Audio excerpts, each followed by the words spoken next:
4 खानी 84 लाख योनियों से आए मनुष्य के लक्षण। धर्मदास बोले, हे साहिब, जिन 4 खानों की उत्पत्ति हुई, आप उनका वर्णन मुझे बताएं। 84 लाख योनियों की जो विकराल धाराएं हैं, उनमें किस योनि का कितना विस्तार हुआ, वह भी बताएं। कबीर साहब बोले, हे धनी धर्मदास, सुनो, मैं तुम्हें योनि भाव का वर्णन सुनाता हूं। 84 लाख योनियों में मनुष्य देह सबसे श्रेष्ठ है, क्योंकि इसी से मोक्ष को जना समझा और प्राप्त किया जा सकता है। मनुष्य योनि के अतिरिक्त और किसी योनि में मोक्ष पद या परमात्मा का ज्ञान नहीं होता, क्योंकि और योनि के जीव कर्म बंधन में भटकते रहते हैं। तब धर्मदास बोले, हे साहिब, जब सभी योनियों के जीव एक समान हैं, तो फिर सभी जीवों को एक सा ज्ञान क्यों नहीं है? कबीर साहिब बोले, हे धर्मदास, सुनो, जीवों की इस असमानता की वजह तुम्हें समझाकर कहता हूं। 4 खानी के जीव एक समान हैं, परंतु उनकी शरीर रचना में तत्व विशेष का अंतर है। स्थावर खानी में सिर्फ एक ही तत्व होता है, ऊष्मज खानी में 2 तत्व होते हैं, अंडज खानी में 3 तत्व और पिंडज खानी में 4 तत्व होते हैं। इनसे अलग मनुष्य शरीर में 5 तत्व होते हैं। हे धर्मदास, अब 4 खाने का तत्व निर्णय भी जानो। अंडज खानी में 3 तत्व जल, अग्नि और वायु है। स्थावर खानी में 1 तत्व जल विशेष है। ऊष्मज खानी में 2 तत्व वायु तथा अग्नि बराबर समझो। पिंडज खानी में 4 तत्व अग्नि, पृथ्वी, जल और वायु विशेष हैं। पिंडज खानी में ही आने वाला मनुष्य अग्नि, वायु, पृथ्वी, जल, आकाश से बना है।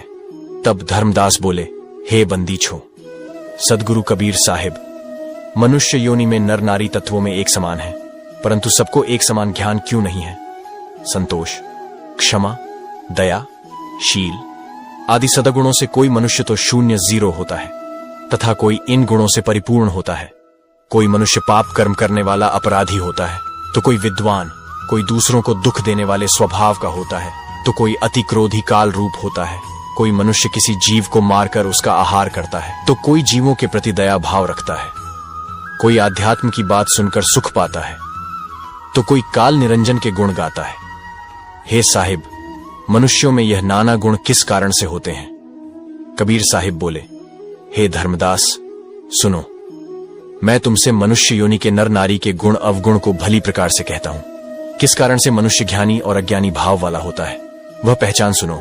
शेर, सांप, कुत्ता, गीदड़, सियार, कौवा, गिद्ध, सुअर, बिल्ली तथा इनके अलावा और भी अनेक जीव हैं, जो इनके समान हिंसक, पाप योनि, अभक्ष्य मांस आदि खाने वाले दुष्कर्मी, नीच गुणों वाले समझे जाते हैं।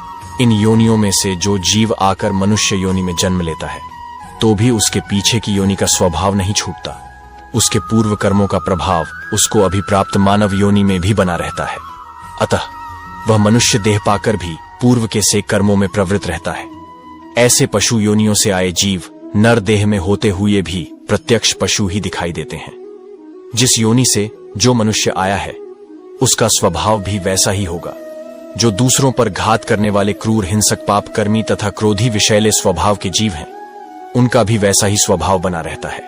हे धर्मदास, मनुष्य योनि में जन्म लेकर ऐसे स्वभाव को मेटने का एक ही उपाय है कि किसी प्रकार सौभाग्य से सद्गुरु मिल जाए, तो वे ज्ञान द्वारा अज्ञान से उत्पन्न इस प्रभाव को नष्ट कर देते हैं, और फिर मनुष्य काग दशा, विष्ठामल आदि के समान वासनाओं की चाहत के प्रभाव को भूल जाता है। उसका अज्ञान पूरी तरह समाप्त हो जाता है। तब हे भाई, पूर्व पशु योनि और अभी की मनुष्य योनि का यह द्वंद्व छूट जाता है।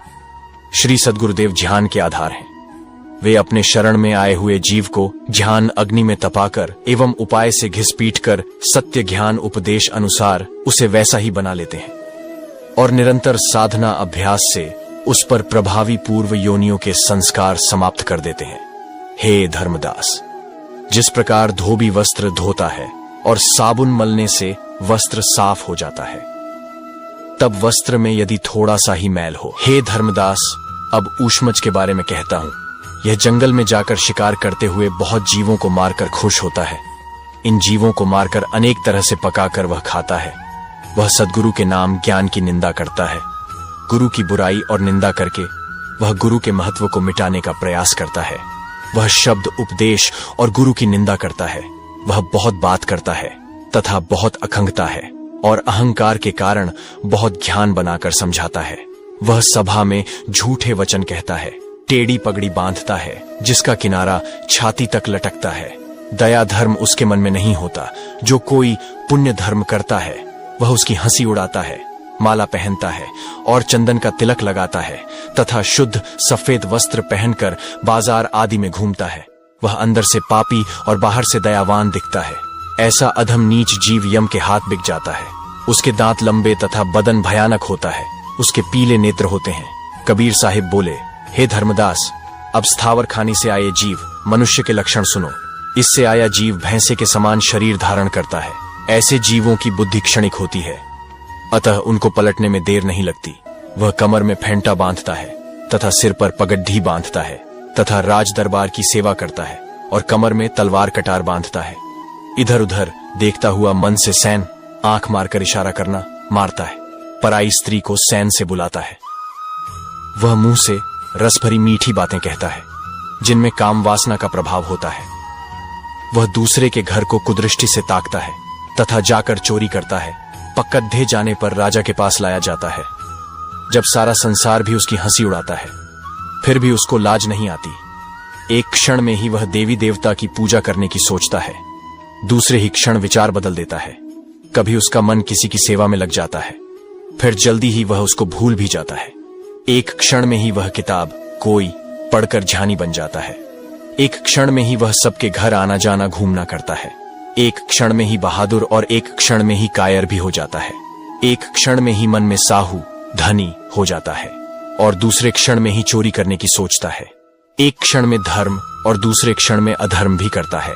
इस प्रकार क्षण प्रतिक्षण मन के बदलते भावों के साथ वह सुखी दुखी होता है। वह भोजन करते समय माथा खुजाता है तथा फिर बांह जांग पर रगड़ता है। भोजन करता है फिर सो जाता है। जो जगाता है उसे मारने दौड़ता है और गुस्से से जिसकी आंखें लाल हो जाती हैं। और उसका भेद कहां तक कहूं, हे धर्मदास। अब पिंडज खाने से आए जीव का लक्षण सुनो। पिंडज खान से आया जीव वैरागी होता है तथा योग साधना की मुद्राओं में उन्मनी समाधि का मत आदि धारण करने वाला होता है। और वह जीव वेद आदि का विचार कर धर्म कर्म करता है। वह तीर्थ वृत्त ध्यान योग समाधि में लगन वाला होता है। उसका मन गुरु के चरणों में भली प्रकार लगता है। वह वेद पुराण का ज्ञानी होकर बहुत ध्यान करता है और सभा में बैठकर मधुर वार्तालाप करता है। राज मिलने का तथा राज के कार्य करने का और स्त्री सुख को बहुत मानता है। कभी भी अपने मन में शंका नहीं लाता और धन संपत्ति के सुख को मानता है। बिस्तर पर सुंदर शैया बिछाता है। उसे उत्तम शुद्ध सात्विक पौष्टिक भोजन बहुत अच्छा लगता है और लौंग सुपारी पान बींया आदि खाता है।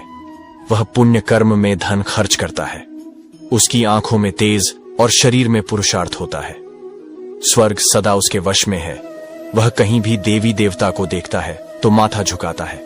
उसका ध्यान सुमरन में बहुत मन लगता है तथा वह सदा गुरु के अधीन रहता है। हे धर्मदास, मैंने चारों खाने के लक्षण तुमसे कहे, अब सुनो। मनुष्य योनि की अवधि समाप्त होने से पहले किसी कारण से देह छूट जाए, वह फिर से संसार में मनुष्य जन्म लेता है और यह प्रक्रिया चलती रहती है।